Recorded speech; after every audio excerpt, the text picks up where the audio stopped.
मैं तेरे को बोल रही है ना, सेठ को बोल मेरी पगार से काट लेगा, लेकिन पैसा दे मेरे को अभी। एक बार नहीं बोला मतलब नहीं, चल जा अभी। मेरे को पैसा चाहिए बस, मेरे को चाहिए तो चाहिए बस। क्या प्रॉब्लम है क्या? सलाम मैडम, सलाम साहब।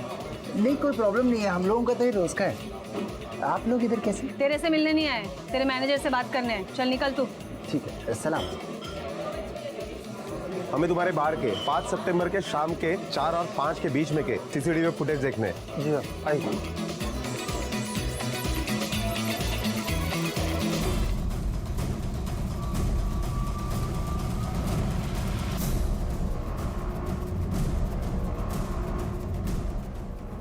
ये कौन है? क्या नाम है इसका?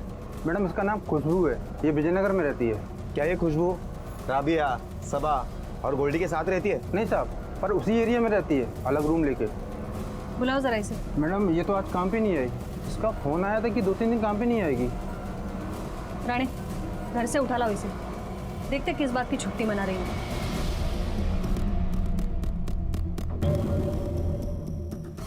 5 सितंबर को शाम 4 बजे तुमने सरिता को फ़ोन किया था? हाँ मैडम, मैं सरिता ताई को फ़ोन की थी। वो मेरे को दूसरा कोहली पे शिफ्ट करने का था ना मैडम, इसलिए। और आपको तो मालूम ही है ना, हम जैसे लोगों को कोई भाड़े पे कमरा नहीं देता है, इसीलिए फ़ोन किया था। और जब फ़ोन किया था तो सरिता ताई थोड़ी परेशान सी लग रही थी। मेरे को ना खोली ढूंढने का है, तो आपका मदद का ज़रूरत पड़ेगा। देख मैं तेरे से बाद में बात करती है। हाँ तुम्हारी माँ और बहन कहाँ हैं? अम्मी तो घर पे होती है और छोटी बहन कॉलेज जाती है। कल तुम काम पर क्यों नहीं गई थी? वो साहब थोड़ी मेरी तबीयत ठीक नहीं है। तुम्हारे कान को क्या हुआ है? कुछ नहीं मैडम, कुछ नहीं, बस। ओढ़नी बाजूला क्या जरा।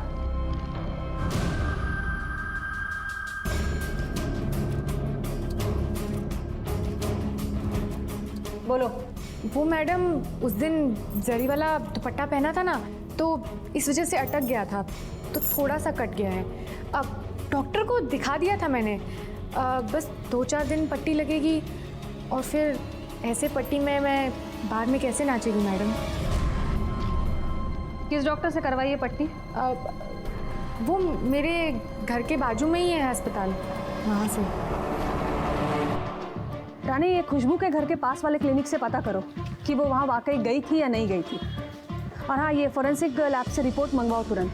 हो सकता है सरिता के कपड़ों पर उसके खून के अलावा किसी और का भी खून मिले। जगदीश का कहना था कि सरिता के घर से कोई लड़की मुंह ढककर निकली थी। इसका मतलब है वो लड़की खुशबू है? मे बी, क्योंकि उसने जो कान फटने का बहाना किया है उस पर थोड़ा शक हो रहा है मुझे। मैडम ये रहे सरिता के कॉल रिकॉर्ड्स। इसके मुताबिक खुशबू का कॉल लगभग 34 सेकंड का था। मतलब खुशबू ने जो हमें कहा वो सही था, और ईशा के मुताबिक कॉल काफी लंबा था। इसका मतलब है रानी, ये सरिता खुशबू के कॉल की वजह से नहीं, बल्कि उसके पहले जो कॉल आई थी उसके वजह से रोई है, क्योंकि ये कॉल कुछ 1-2 मिनट का नहीं, पूरे 12 मिनट का है। और ईशा ने हमें बताया भी था कि सरिता बात करते हुए अंदर चली गई थी। पॉसिबल है कि सरिता ने वो कॉल अंदर जाने के बाद कट किया हो और बाहर आते समय वो खुशबू के साथ बात कर रही हो। ईशा ने वही लंबा कॉल समझकर ये नंबर नोट किया हो। रानी पता करो खुशबू से पहले किसने कॉल किया था, और मनोज के बारे में कोई इन्फॉर्मेशन मिलते ही मुझे बताओ। Okay madam.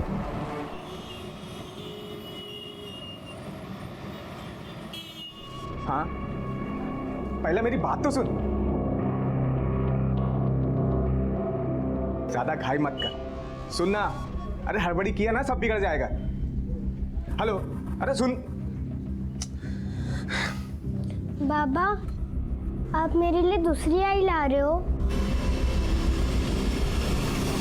Madam postmortem report के मुताबिक सरिता का खून दोपहर 1 से 4 बजे के बीच में हुआ, और सरिता के अलावा उसके कपड़ों पर और किसी का खून नहीं मिला।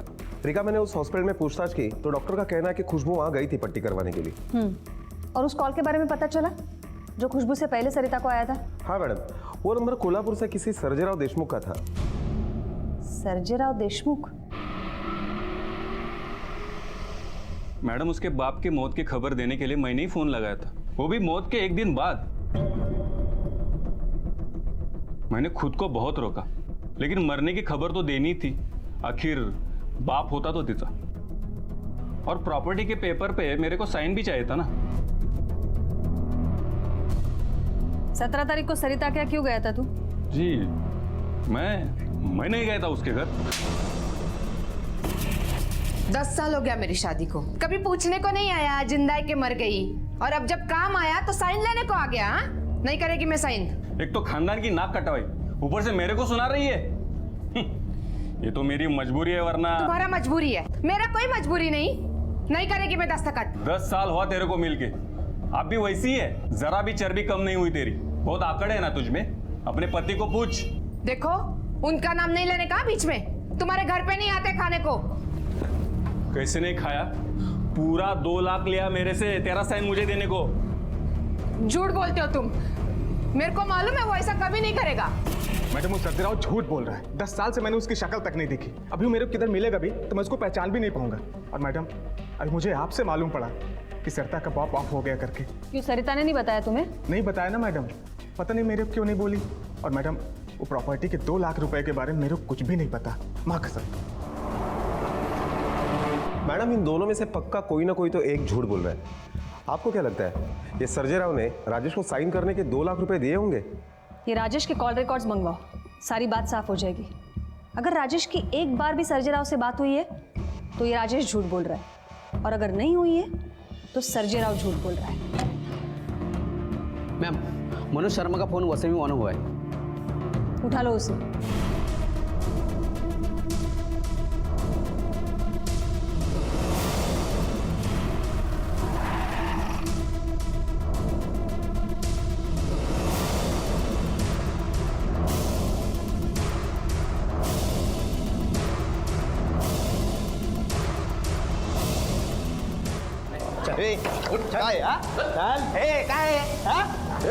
सर साहब काय को मार रहे हैं मेरे को? मैंने कुछ नहीं किया है साहब, हाँ शपथ मैंने कुछ नहीं किया है। सभी लोग बोलते हैं कि मैंने कुछ नहीं किया, लेकिन जो सच में कुछ नहीं करते ना वैसे पुलिस से भागते नहीं है। सब कौन बना? मैं भागा था, मैं दोस्त के शादी में गया था। शादी में गया था कि दहेज में गया था? वहां का होकर रह गया तू? नहीं मैम, दोस्त लोग बोले कि आज रुक जा पार्टी करेंगे, इसीलिए फोन भी बंद रखा था ताकि पुलिस डिस्टर्ब नहीं करे पार्टी में तुझे। नहीं मैडम, वो चार्जर लेना भूल गया था ना, इसलिए फोन स्विच ऑफ हुआ। ये बता, सरिता के साथ झगड़ा हुआ था ना तेरा, और तू ये बोला था कि छोड़ेगा नहीं। यहाँ मातम फैला नहीं तो तू शादी में नाचने गया, हाँ? ताकि पुलिस को शक नहीं हो तुझ पे। नहीं मैडम, वो झगड़ा तो सरिता काकू मरने से पहले हुआ था। मैं वो झगड़ा बिगड़ा सब कुछ भूल गया था, बस वो काकी नहीं भूली थी। वो नहीं भूली थी मतलब मैं वो काकी के दुकान पे गया था 17 तारीख को, ये बताने के लिए वो जिन लड़कियों का साइड लेते ना, बार वालियों का, वही उसका घर तोड़ेगी। उसमें से एक उसके पति के साथ मजा करती है। तुझे कैसे पता है सब? मैडम मैं एक बार लेट नाइट शो देख के घर पे आ रहा था, तभी रिक्शा में से किसी लड़की के हंसी की आवाज आ गई। मैंने जाके देखा तो राजेश काका उसके साथ मस्ती कर रहा था। खुशबू? हाँ साहब, वही बाल गर्ल खुशबू, वही थी वो। मैंने दोस्तों को भी बताया ये बात, उन्होंने मुझे उल्टा बताया कि उन्होंने पहले ही देखा उनको 3-4 बार रात में। साहब आप अभी बताओ कि 1 बजे बार बंद होता है, रात को 3-4 बजे वो राजेश काका के साथ क्या कर रही थी?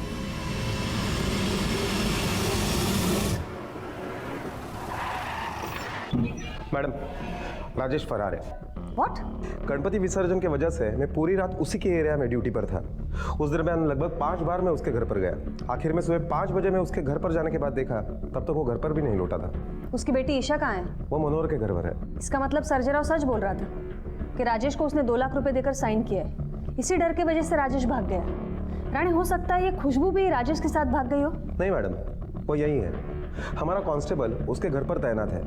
उसने बताया कि खुशबू लगभग रात को 1:30 बजे घर पर आई थी, लेकिन राजेश के रिक्शा से नहीं।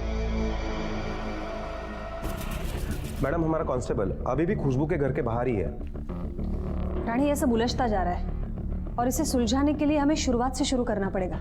काम करो रानी, तुम वो क्लिनिक जाओ जहाँ से खुशबू ने अपना कान सिलवाया था, और वहाँ के सीसीटीवी फुटेज में वो ऑटो का नंबर ढूंढने की कोशिश करो जिससे खुशबू वहाँ आई थी। Okay madam. शिंदे, खुशबू और राजेश के कॉल रिकॉर्ड्स लेके आओ जल्दी।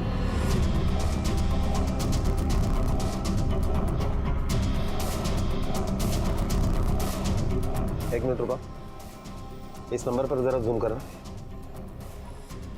एक मिनट सर, ये नंबर नोट कर लो।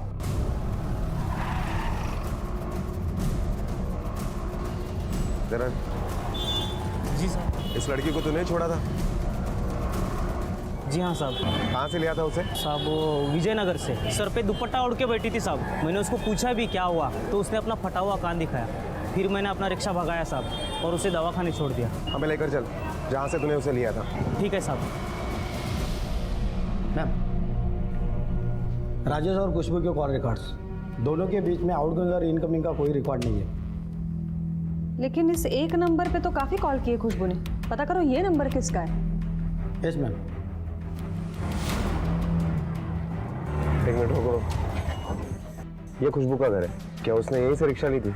नहीं साहब, वहाँ से रिक्शा ली थी, वो उधर से, और वो घर से निकली थी। वो रास्ते में किसी से टकराई भी थी, फिर मेरे को आवाज़ दी, फिर वहीं से रिक्शा पकड़ी।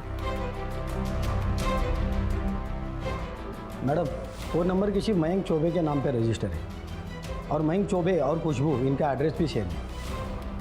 हो सकता है ये दोनों बहनें हो। हाँ राणे बोला। मैडम, ऑटो ड्राइवर ने कंफर्म किया है कि खुशबू उस दिन सरिता के ही घर से निकली थी और हमारा कांस्टेबल जो खुशबू के ऊपर नजर रखे हुए था उसने कहा है कि खुशबू अभी अभी मैटरनिटी क्लिनिक गई है। पता करो वहाँ क्यों गई है वो।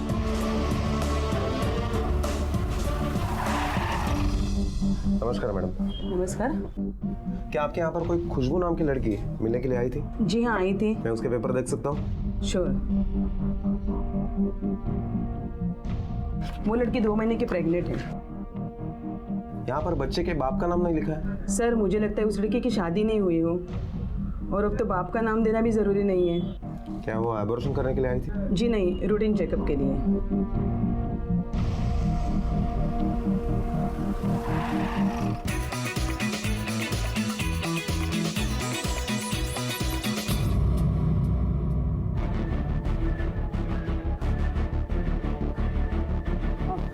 क्या ये डांस बार दोपहर में भी चालू रहता है? हाँ साहब, लंच में भी लोगों को भूख लगती है तो आ जाते हैं डांस देखने। अच्छा, ये तुम्हारे बार में एक लड़की काम करती है खुशबू, उसका किसी के साथ लफड़ा है? नहीं साहब, हम में से तो ऐसा किसी को नहीं मालूम।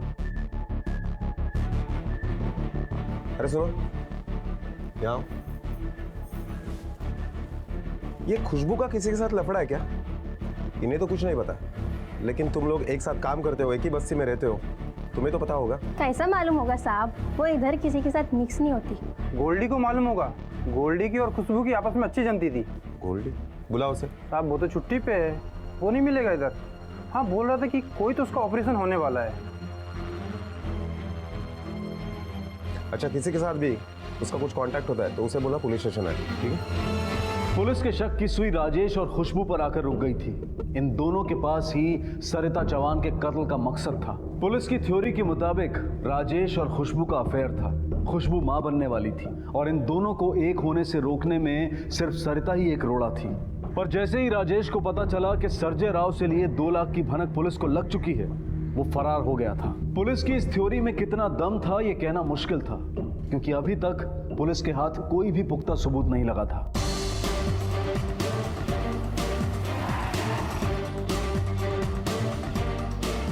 पुलिस काका, काका काका, आई भी चली गई, कल से बाबा भी घर पे नहीं आए, कहाँ है वो? बेटा, हम भी उन्हें ही ढूंढ रहे हैं। काका, आप उनको बता देना कि मैं उनका घर पे इंतजार कर रही हूँ। जैसे कुछ पता चलेगा ना, हम उन्हें जरूर बता देंगे। पुराने मैडम, खुशबू को लेके आओ। साहब क्या क्या खुशबू ने? वो तुम्हें हम अभी नहीं बता सकते। हाँ मैडम, मैं गई थी सरिता ताई से मिलने, लेकिन मैंने उसे नहीं मारा मैडम।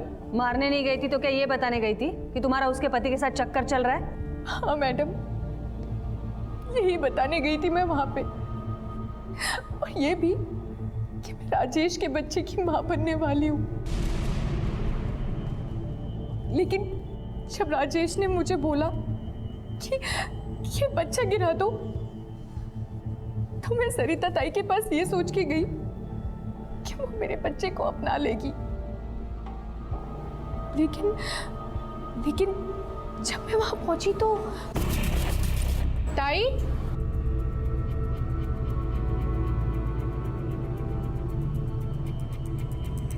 ताई,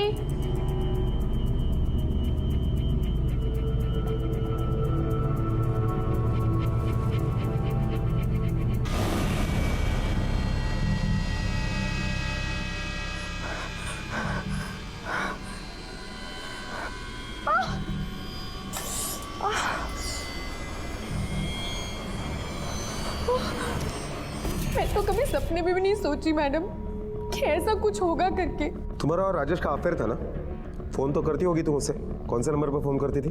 4444144245। इस नंबर पर? ये मेरी बहन महक का नंबर है, फिर राजेश ने ले लिया था, उसके बाद फिर खुद यूज करने लग गया।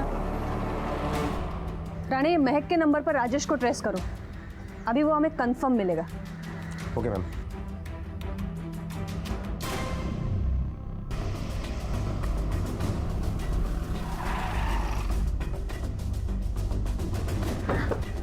मैडम, देखकर तो यही लगता है कि ये प्लान मर्डर नहीं है। किसी ने राजेश को यहाँ पर बुलाया मिलने के लिए और फिर उसे मार डाला। ये पत्थर राजेश के सर में डालकर उसे मारा गया है। और कुछ एविडेंस? हाँ मैडम, ये राजेश की रिक्शा के पास एक कान की बाली मिली। मैडम, मुझे लगता है कि खुशबू ने राजेश को मारा है। नहीं रानी, सरिता को मारकर खुशबू को फायदा हो सकता है, लेकिन राजेश को मार के कोई फायदा नहीं। और वैसे भी अपने सब कांस्टेबल 24 घंटे उस पर नजर रखे हुए, वो कैसे और कहाँ यहाँ आके उसका खून करेगी? मैडम, राजेश के दूसरे नंबर के कॉल रिकॉर्ड मेल पर आ गए। ये एक नंबर पे तो राजेश ने पिछले महीने 28 तारीख से लेकर ये महीने की 15 तारीख तक काफी फोन किए। किसका नंबर है ये? मैडम, ये तो सर्जेराव का नंबर है। तो इसका मतलब है राजेश और सर्जेराव के बीच में बात होती थी, तो सर्जेराव सच बोल रहा था, उसने राजेश को 2 लाख रुपए दिए थे। और मैडम, सरिता के मर्डर के वक्त उनके घर से चोरी भी हुई थी। रानी, इसका मतलब ये दोनों खून उसी 2 लाख रुपए के लिए हुए हैं। पता करो वो कौन इंसान है जिसको पैसों की इतनी जरूरत है कि उसने उसके लिए 2-2 खून तक कर दिए। गणपति बाप्पा मंगल मूर्ति, गणपति बाप्पा मंगल मूर्ति, मोरया रे बाप्पा। कहते हैं सच्चाई और भलाई का जमाना नहीं रहा, पर समाज में कुछ लोग ऐसे भी हैं जो इन बातों को बिल्कुल नहीं मानते। वो आज भी भलाई की राह अपनाते हैं, लेकिन कभी कभी उस राह पर भी कांटे बिछे होते हैं।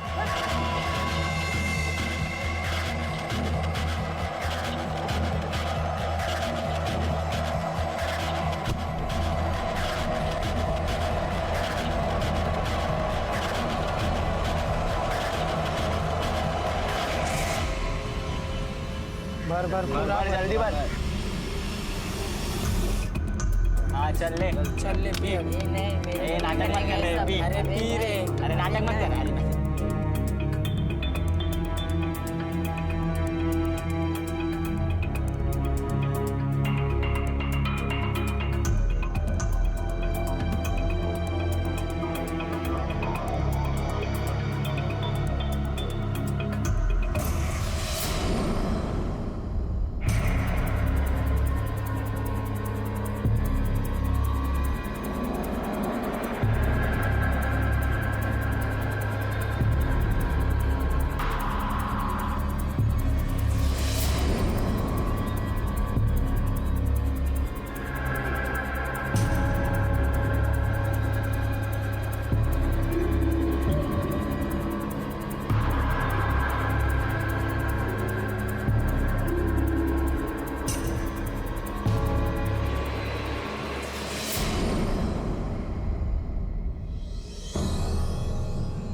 बेटा, बेटा क्या कर लिया बेटा ये? बेटा क्या हो मेरा बच्चा?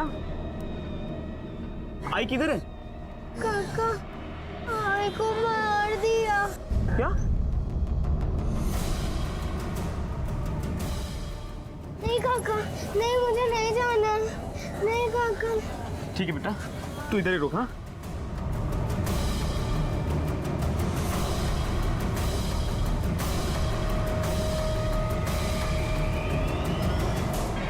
सौ नंबर लगाओ, पुलिस को बुलाओ।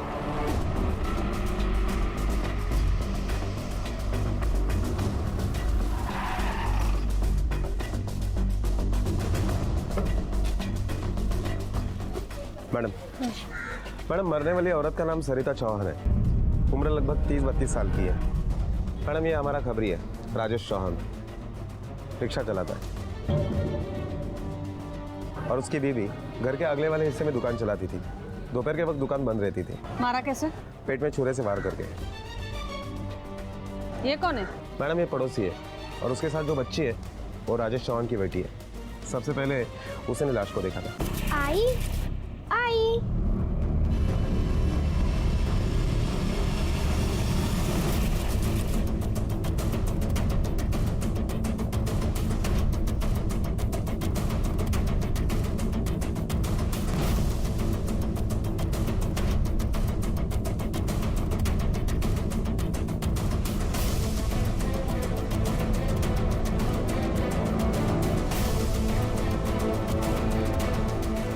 मैडम घर से कुछ पैसे भी चोरी हो गए। कितने? मैडम चोरी की वजह से इसका मर्डर हुआ ये सुनकर राजेश काफी सदमे में है, इसलिए कुछ बता नहीं पाया। रिका में इतने फिंगरप्रिंट्स घेतले? राणे जिस हथियार से खून हुआ है वो हथियार मिला है? हाँ मैडम। रिका में चाकू दो। मैडम ये देखिए। और मर्डर करने वाले ने ये चाकू बॉडी में ही छोड़ दिया था। इसकी बच्ची ने ये चाकू बाहर निकाला। ठीक है, बच्ची है, गलती से निकाल लिया होगा। एक काम करो राणे, पूरा घर छान मारो, शायद कोई सुराग मिल जाए। Okay madam.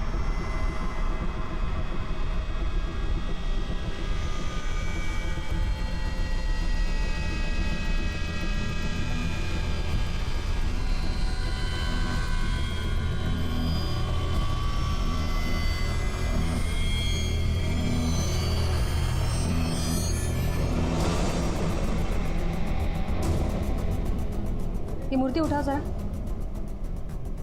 ये भी, ये धूल के निशान से तो साफ पता चलता है ये मूर्तियां काफी दिनों से हिली नहीं है। अगर खून लूटपाट या चोरी के मकसद से होता तो ये चांदी की मूर्तियां वो जरूर ले जाता। उसने तो इन्हें हाथ तक नहीं लगाया। मैडम ये भी तो हो सकता है कि वो यहाँ तक पहुँचा ही नहीं हो, किसी की आवाज़ सुनकर जो कुछ हाथ में लगा वो लेकर भाग गया होगा। हाँ हो सकता है। बॉडी पोस्टमार्टम के लिए भिजवा दो। Okay madam. चुप हो जा मेरा बेटा। तुम्हारा नाम? मनोहर शिंदे मैडम, मैं इधर बाजू में रहता हूँ। बेटा आप अपने पापा के पास जाओ।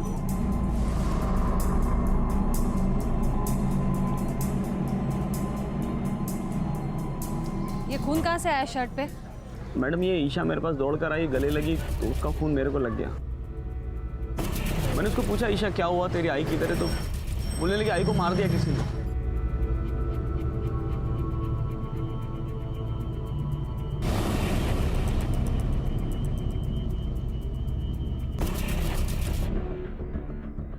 देखो ना मैडम, आप लोगों के लिए मैंने कितना काम किया। अब मालूम था कि एक दिन मेरे साथ ऐसा भी होगा। देखो घबराओ मत, जिसने भी खून किया है उसे सजा दिलवा कर रहेंगे हम। तुम बस अपना और अपनी बेटी का ख्याल रखना, और किसी भी चीज की जरूरत पड़े तो बताना, ठीक है?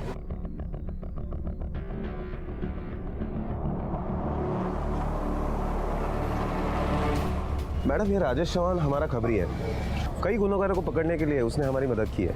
मुझे लगता है कि किसी ने बदला लेने के लिए उसके बीवी को मारा हो। नहीं राणे, अगर उसे बदला लेना होता तो वो राजेश का खून करता, उसकी बीवी का नहीं। एक काम करो, ये पड़ोसियों से पूछताछ करो और चेक करो ये सरिता कैसी औरत थी। Okay madam. मैडम ये पड़ोसी कुछ बताना चाहता है। बोला। मैडम एक दोपहर को 3:30 बजे की बात है, मैं सामान लेके घर पे जा रहा था, तभी मैंने एक औरत को सरिता ताई के घर से बाहर निकलते हुए देखा। अबे देख के चलना, कौन सी गाड़ी छूटी जा रही तेरी? अभी मेरे को पता नहीं था ना कि ऐसे कुछ मतलब होने वाला है। थैंक यू, आपने जो कुछ भी देखा हमें बताया।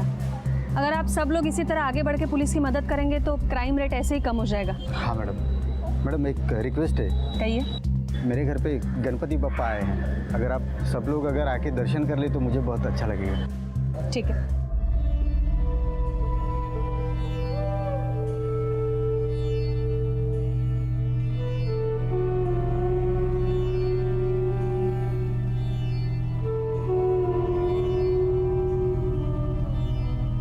राणे, आप पड़ोसियों से पूछताछ करो, मैं बोलते हैं इनसे।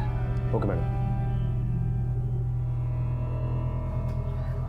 माफ़ करा, बापा घर पे आए हैं, लेकिन क्या करें, हमारी भी ड्यूटी है, आप लोगों से पूछताछ करनी है। हाँ मैडम, पूछिए ना, पूछिए। ये सविता के और आपके घर के बीच बस ये एक ही दीवार है, तो कभी ऐसा कुछ सुना है जो रोज़मर्रा से थोड़ा अलग है? हाँ सुना तो था, 2 बजे के आसपास कोई आदमी आया था और बहुत झगड़े की आवाज़ आ रही थी। कौन आदमी था? ये तो नहीं पता मैडम। क्या है ना, पापा घर पर आए हैं तो आज बहुत काम है, लेकिन हाँ, राजेश भाऊ की तो आवाज़ नहीं थी। कोई आदमी था जो पैसों को लेकर झगड़ा कर रहा था। ये इस तरह के झगड़े पहले भी कभी हुए हैं क्या? मैडम रोज मचमच होती थी सरिता ताई और भाऊ के बीच में, और सरिता ताई को किसी के भी फटे में टांग डालने की आदत थी, और भाऊ को ये सब पसंद नहीं था मैडम। मतलब मैं समझा नहीं। मुसीबत में फंसने वाले आदमी को अपने जितना तकलीफ नहीं होता जितना सरिता ताई को होता था। सब भूल के उसकी मदद को जाती थी। तेरे को समाज सेवा का भूत सवार है? काय को मनोज और राबिया के बीच में पड़ती है? रात का 1:30 बजा है, पूरा मोहल्ला सोया हुआ है। कल सुबह बात करते हैं, खाना रखा है, जाऊंगे। मेरे को अभी बात करने का तेरे सो। मेरी नींद खराब करके तू चैन से सोएगी? मेरे को जो ठीक लगा मैंने वो किया। समझ जा, आखिरी बार समझा रहा हूँ, वरना तेरे इस हीरोपंती के चक्कर में लेने के देने पड़ जाएंगे। मैं सिर्फ गलत बात के खिलाफ बोली, बाकी कुछ नहीं। क्या रे, क्या हल्ला कर रहे हो? रात का 1:30 बज रहा है। तुमको सोने का नहीं तो दूसरे को तो सोने दो। अच्छा ये मनोज और राबिया कौन है? क्या बोलने का साहब, इधर अच्छी लोग के बस्ती में 2-4 बार वाली भी है। सरिता ताई हमेशा उनकी साइड लेती थी। जिस दिन झगड़ा हुआ मैं उधर ही थी उनकी दुकान पे। ये बार वाली में से ही एक का झगड़ा हुआ, वो मनोज से। ताई मेरी अम्मी बहुत बीमार है। ताई 100 का रिचार्ज कर देना, जैसे मेरा पैसा आएगा ना तुरंत वापस कर दूंगी मैं तुझे। जेव्हा येतील पैसे तब देना। हाँ ये ले, कर ले। थैंक यू ताई, थैंक यू। ए, दिखता नहीं है तेरे को? आंखें नहीं है क्या? अरे इतना मासूम बन रही है जैसे किसी को पता ही नहीं तू बार वाली है। हाँ हूँ मैं बार वाली, नाचती हूँ बार में। तेरे को क्या? तू कौन है? जब देखो तब कुत्ते की तरह जीभ निकाल के लड़कियों को ताड़ता रहता सारा दिन साला। उधर बार में ठुमका लगाती है और इधर सती सावित्री बन रही है तू। हाँ ज्यादा मत बोल, समझा? तू ज्यादा मत बोल, तू ज्यादा मत बोल। तू ज्यादा बोल रही है। बाहर वाले तो तेरे वास्ते खड़ी है, कौन बोला तेरे को? और तू क्या है, दूध का धुला हुआ है, हैं? सबको मालूम है सारा दिन लड़कियों को ताड़ता रहता है यहाँ। ए चुप है ढीले, अपने औकात में रहे। ए तू क्यों ज्यादा बोलती है? तू चुप कर। तुझे आई बापा ने हेड शिकवलं का रे तुला? लड़के के साथ ऐसे बर्ताव करते हैं क्या? काकू तो मेरे को काय को बोल रही है इस नाचने वाली की वजह से? नाच गाना करना भी एक काम होता है, पेट के लिए करती है वो। तेरे जैसा नहीं है, बाप का पैसा उड़ाते फिरती है। हाँ पूरा दिन गली मोहल्ले में माटी खात फिरता दिवस भर। ए बस जरा काकू, बापारून बोलायचं नाही। मेरे बाप का पैसा है, उसे उड़ावे आग लगाओ। तेरे को क्या करने का है? तू काय को बीच में बोल रही है? हाँ छोड़ना ताई, क्यों इसके मुंह लगती है? कटारा साले का मुंह, जब भी खोलेगा बासेज मारेगा साला। ए तू मेरे को कटरा बोली? मच्छी मार करके जैसे इधर ये देखना मेरे को बोल रही इसकी वजह से। ए मने जास्त बोलशील ना तो थोपट फोडीन आता। मैडम मैं शाखा प्रमुख हूँ यहाँ का और गणपति मंडल का सेक्रेटरी भी हूँ। मैडम आप बस्ती वालों की बातों में मत आइएगा, ये कुछ भी बोलते हैं। सरिता ताई एक अच्छी और नेक औरत थी, अच्छों का अच्छा और बुराओं को बुरा बोलती थी, सबका चिंता करती थी मैडम। ये मनोज कहाँ रहता है? मैडम वो 15 नंबर की गोली में रहता है। और ये बार गर्ल रबिया? मैडम ये 7 नंबर की गोली में रहती है। हाँ मैडम, वो दिन मनोज का झगड़ा मेरे साथ ही हुआ था और सरिता ताई भी बहुत बोली उसको मेरे साइड से। ए मनिया देख, आज है ना छोड़ेगी नहीं मैं तेरे को। पुलिस को बुलाएगी आज मैं, छोड़ेगी नहीं तेरे को। तुझे हिम्मत कैसे झाली रे इसको हाथ लगाने की? खुले सांड की तरह घूमता फिरता है। आज तो तेरी पूरी चर्बी उतार कर रहूंगी मैं, समझा ना? देखना। सरिता छोड़ना, मैं माफी मांगती है रे इसकी तरफ से। ए आई तू काय को माफी मांग रही इससे? हाँ बैठ रे। सरिता मैं क्या बोलती है, देख इसके आगे अगर कभी ऐसा किया ना मैं खुद तेरे को बोलेगी पुलिस को बुला बोल के, लेकिन आज माफ कर दे। मेरा इतना मान नहीं रखेगी तू? हाँ वो तो मनोज की अम्मी ने आकर के बड़ी मुश्किल से रोका है सरिता ताई को। देखता ही तू बोल रही है ना, इसके लिए मैं इसको आज माफ कर रही है, लेकिन इसको थोड़ा समझा कि लड़कियों के साथ कैसे व्यवहार करते हैं। और अपनी ये जो अक्कड़ और घमंड है ना, ये अपने घर पर छोड़कर आने का। हाँ अगर तो मैं तुम्हें दिखाऊंगा, किसी को छोड़ेगा नहीं मैं। कितने दिन पहले हुआ झगड़ा? मैम यही कुछ 5-6 दिन पहले। और हाँ मैडम, वो दिन से आते जाते बहुत खुन्नस दिया वो हम लोग।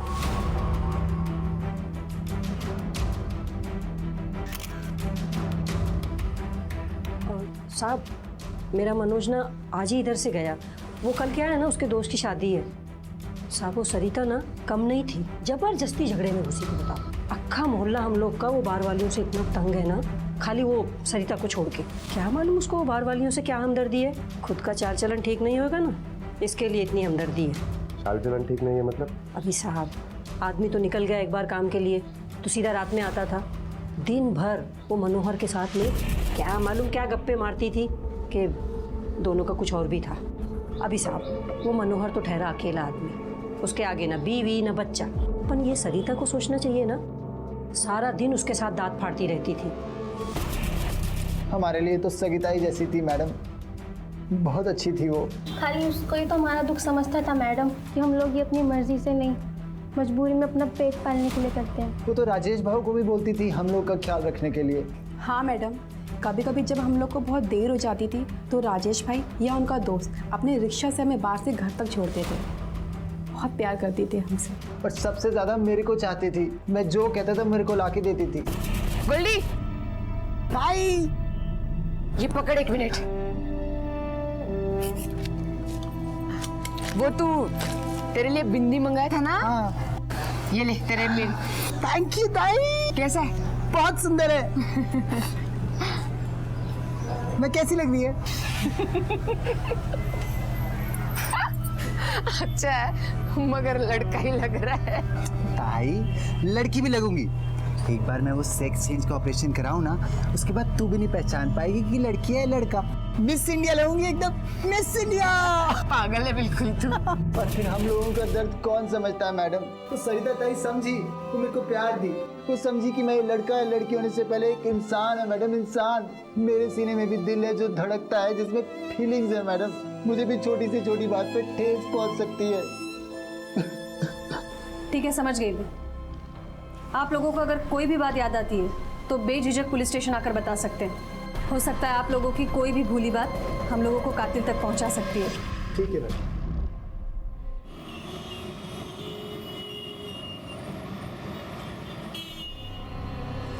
मैडम ये मनोज का फ़ोन लगातार स्विच ऑफ आ रहा है। हो सकता है कि उसकी माँ ने हमें झूठ बोला हो मनोहर और सरिता के अफेयर के बारे में, ताकि हम गुमराह हो जाए और मनोज को भूल जाए।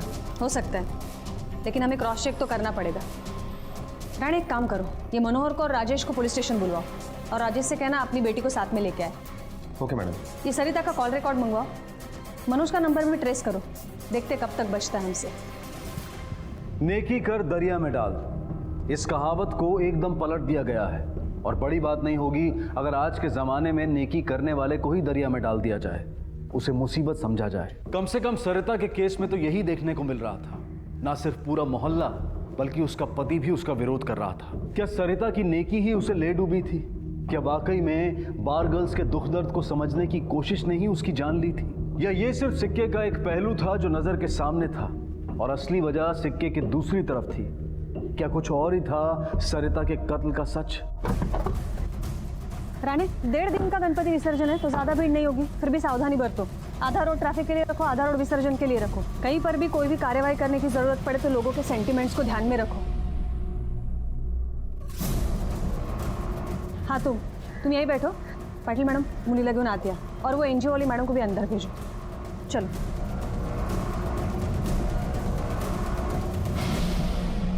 ये लो आपके लिए चॉकलेट। अच्छा बेटा अभी हमें ये बताओ, आपके आई बाबा के बीच में कभी झगड़ा होता था?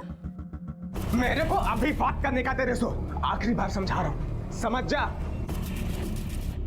तो बाबा मारते थे आई को?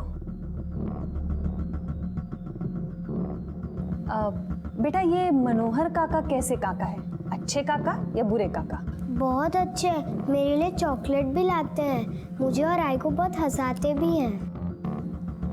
तो ये मनोहर काका जब बाबा नहीं रहते तब भी आते हैं? राणे बेटा ये आपकी हैंडराइटिंग है? ये नंबर आपने क्यों लिखा था? आपको पता है किसका नंबर है ये? एक दिन एक फोन आया था, आई बहुत डर गई थी, आई बहुत रो रही थी। नहीं मुझे पता नहीं। हाँ लेकिन वो मैं भी नहीं बाबा, मुझे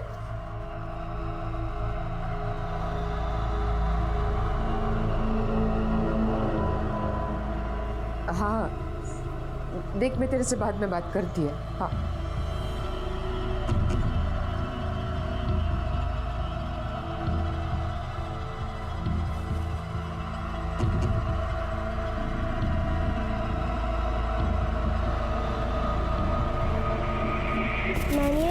बाबा को देने के लिए लिखा था, फिर मैं खेलने गई और भूल गई।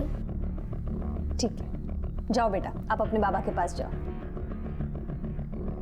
आप भी जा सकती हैं। राणे, पता करो ये नंबर किसका है और वो मनोहर को बुलाओ। Okay ma'am.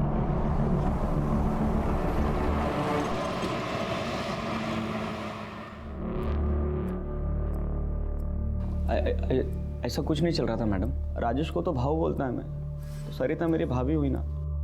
सरिता भाभी और मेरे बीच ऐसा कुछ नहीं चल रहा था मैडम। सब लोग सरिता को ताई बोलते थे, तू अकेला उसको भाभी बोलता था ना? काम क्या करता है रे तू? साहब वो आइसक्रीम की फैक्ट्री में काम करता है। मैं कभी कभी शाखा का काम भी संभालता है। मेरी शाम की शिफ्ट होती है साहब, तो दोपहर में कभी कभी ईशा आती थी खोली पे, यानी मैं भी उनके घर पे जाता था चाय पानी को। माँ कसम पर मैंने ऐसा कुछ नहीं किया साहब। फोन दे। क्या हो मैडम? फोन दे, देखने दे सरिता का नंबर क्या नाम से सेव किया है।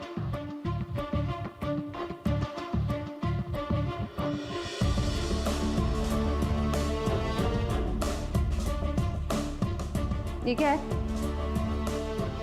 ये फोटो ईशा ने निकाला था मैडम, उसने सेव किया था फोन में। सरिता को भाभी बुलाता था ना, तो उसका नंबर सिर्फ सरिता नाम से क्यों सेव है? मैडम वो मैडम, वो जो बच्ची ने नंबर नोट किया था उसका पता चल गया है। उसका कॉल लोकेशन चाहत बार पता है। निकल, और शहर से बाहर जाने की कोशिश मत करना, समझा ना? निकल अभी।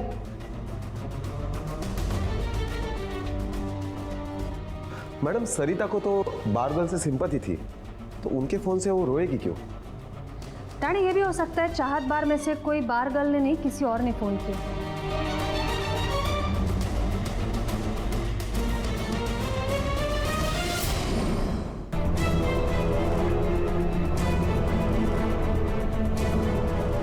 यस सर, वो पेशेंट वार्ड नंबर 17 में एडमिट है।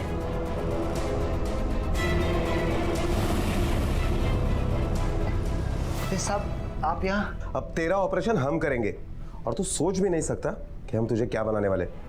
रिका में सर क्या सर?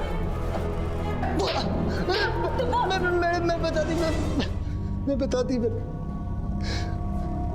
हाँ, मैं ही मारी वो राजेश को। वो एक नंबर का चैप्टर आदमी था, बोले तो धोखेबाज कमीना आदमी। क्या धोखा दिया उसने तुझे? मैडम वो राजेश मेरे को सरिता ताई को मारने के लिए 3 लाख रुपए की सुपारी दिया था। बोला सरिता ताई को मारने के बाद कबाड़ में पैसा रखा होगा, वो ले जाना। गोल्डी, गोल्डी, आई मैं ऊपर हूँ।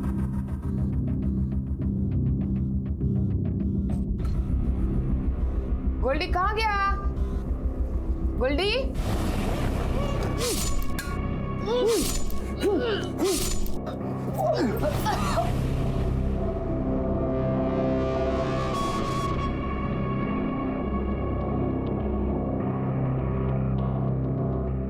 साहब उधर 1 रुपया नहीं था।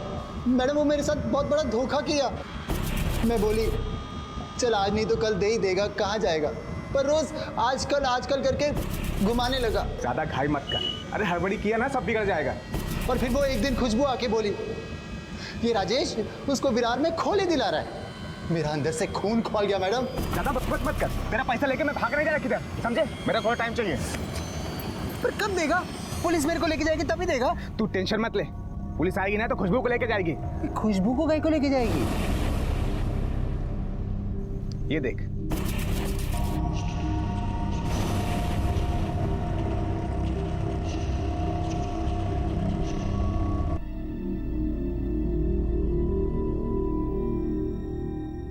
वो शानी आई थी वहां पे जब तू सरिता के मार के गया ना वहां से, उसके बाद। और पुलिस मेरे पे शक करेगी ना तो मैं बोल देगा कि मेरे को वहीं पड़ा मिला। बहुत ही चैप्टर आदमी निकला रे तू। पर तू ये सोचा कि अगर मैं पुलिस के पास जाके बोली तो? मैं पुलिस का खबरी हूँ, एक बार बोल दिया ना कि सुपारी खुशबू ने दिया था तेरे को, तो तू तो बस गया अंदर। इसलिए मेरे को काम धंधा करने दे, शांति रख, तेरा पैसा मैं दे दूंगा। चल इधर से भाग, निकल।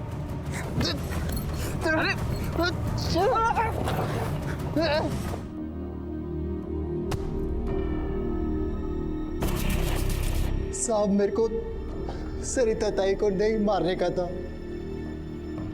मेरे को ऑपरेशन कराना था, पैसे का जरूरत था।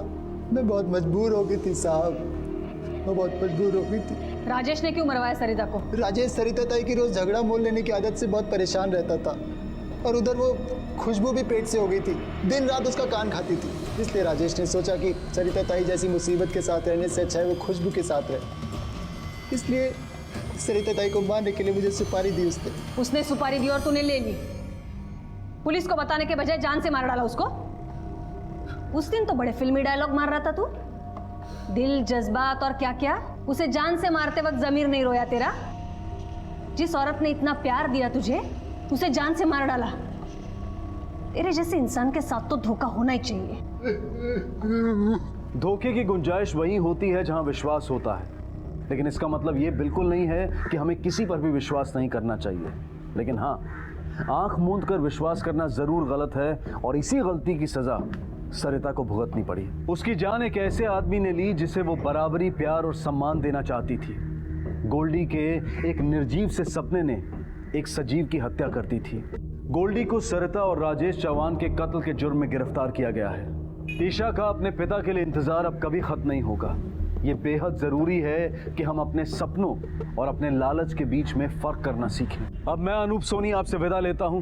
फिर मुलाकात होगी अगले एपिसोड में एक और चौंका देने वाले केस के साथ।